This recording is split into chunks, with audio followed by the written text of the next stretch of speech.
Suite à une décision du Conseil de prud'homme de Tarbes, Philippe Combe et l'avocate Élise Brand ont exprimé leur frustration face à la situation des 72 salariés de l'entreprise Toupneau. Fondée en 1932, l'entreprise a subi des difficultés financières, notamment après un incendie en janvier 2019 qui a détruit l'usine. Malgré des promesses de reconstruction par le groupe Cofigeau, les engagements n'ont pas été tenus. Lors d'une audience en 2023, les salariés ont été déboutés de leur demande d'indemnisation et condamnés à verser 27 000 € à Cofigeau, un coup dur pour eux. La lutte continue, prochain rendez-vous le 6 novembre devant la Cour d'appel de Pau. Aujourd'hui pour la décision prud'homale que nous avons reçue hier soir des prud'hommes de Tarbes sur l'affaire du coup Toupneau, où il s'avère que nous avons eu une décision qui a été du coup à l'encontre de ce que nous avions demandé, c'est-à-dire qu'on a eu tort sur tout.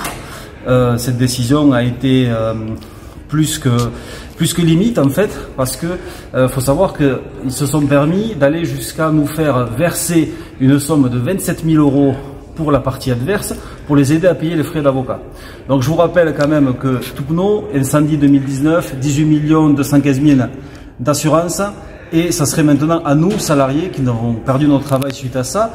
Et malgré tous leurs mensonges, on a été quand même condamnés à payer 27 000 € à ce représentant de l'entreprise, qui est quand même un gros groupe français. Je rappelle quand même, c'est quand même le groupe Cofigeo, qui est quand même le monopole en France sur le plat cuisiné. Quel que soit que vous achetez un plat cuisiné français, vous achetez du Cofigeo, en passant par Zapetti et tout ce qui s'ensuit. Donc voilà, c'est quand même un gros groupe, mais voilà, les audiences prud'homales de Tarbes nous ont condamnés à ça. Continuez. Oui, une petite précision juridique, puisqu'effectivement, il y a eu, il me semble, quand même quelques errements procéduraux dans la décision qui a été rendue le 26 septembre en ce qui concerne le personnel qui n'était pas cadre.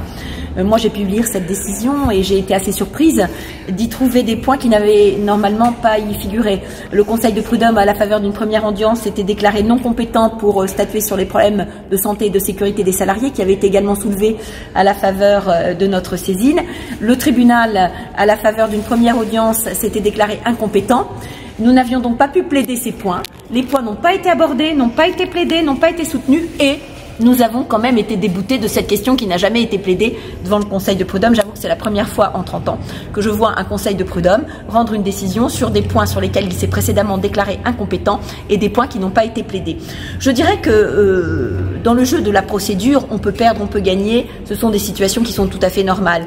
Comme l'a souligné Monsieur Combe il y a quelques instants, ce qui est assez surprenant dans cette décision, c'est que le Conseil de prud'homme est allé jusqu'à condamner les salariés à verser 27 000 €, non pas par application des règles de droit, puisque quand on lit le jugement, il est indiqué expressément sur ce jugement que l'équité commande que les salariés soient condamnés à verser 27 000 € à leur ancien employeur, alors même que les conditions du licenciement par le groupe Cofigeo sont absolument scandaleuses. Voilà.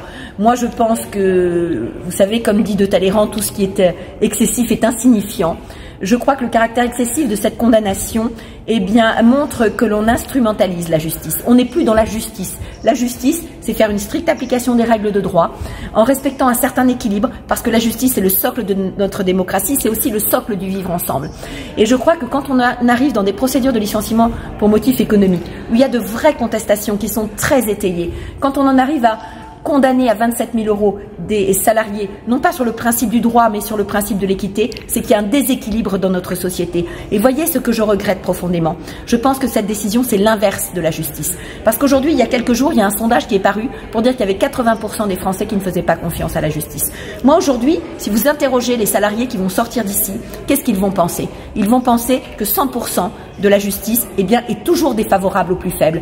Et moi, je regrette qu'on ait instrumentalisé le Conseil de prud'homme et qu'on ait fait de cette affaire un exemple pour dire aux salariés, eh bien, vous êtes licenciés pour motif économique, le mieux est de ne pas se battre, le mieux est de rester tranquillement chez vous, le mieux est de ne rien demander. Parce que dans ce combat, ce qui était demandé, je le rappelle à la base, c'est pas des dommages et intérêts. Dans ce combat, ce qui a été demandé, c'est un emploi.